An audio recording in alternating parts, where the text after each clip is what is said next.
on a calm summer evening. It's actually quite cool. The breeze is perfect. We're going to do a little bit of tarot in the park. Mentioning an accidental reading I had the other day here in this fountain circle in Hagerstown, Maryland, where I live.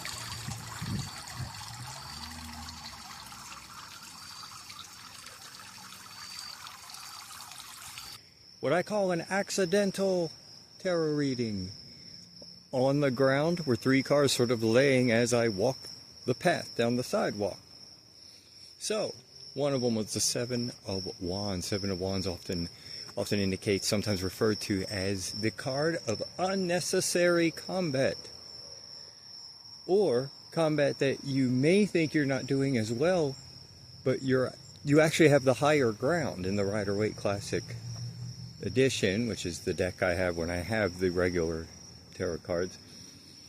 It's someone who has the high ground. He's holding his wand, his weapon, kind of fighting off other people, but he truly seems to have the advantage.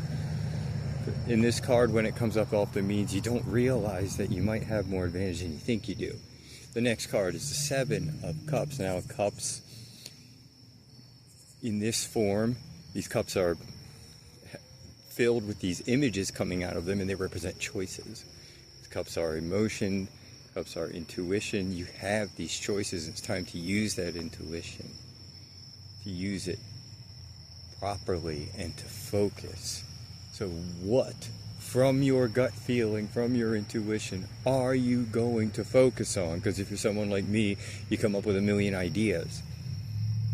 In fact, that can set up a form of depression, because you have a million ideas, you become overwhelmed because none of them are getting anything done, and then you're back to ground zero going, wait a minute, nothing works out. So time to simplify.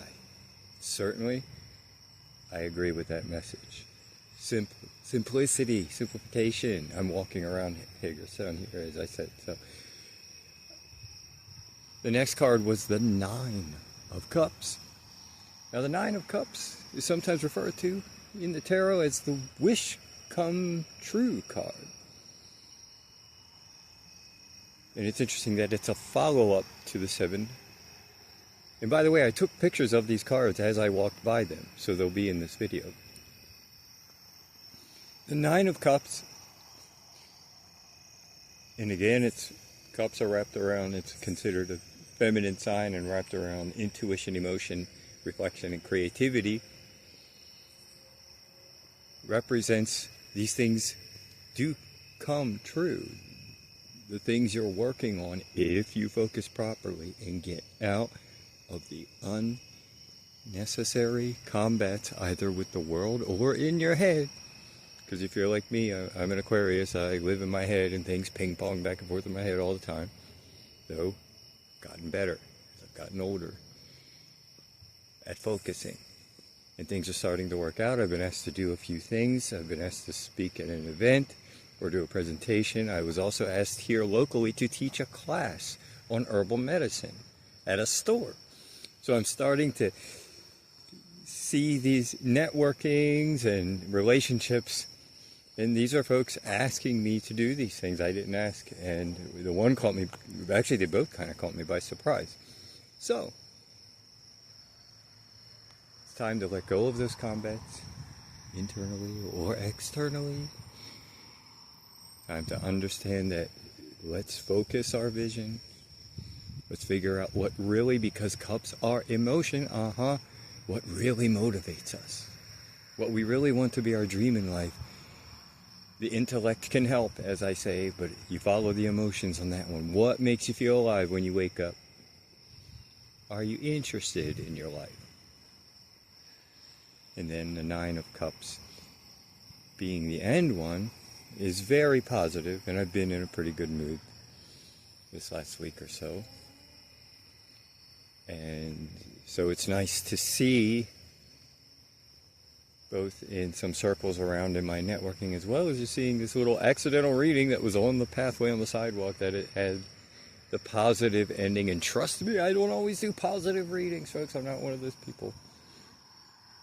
In fact, that 7 of Cups was kind of turned sideways on me, which said it's almost as if it was inverted. So it said focus or lose them all.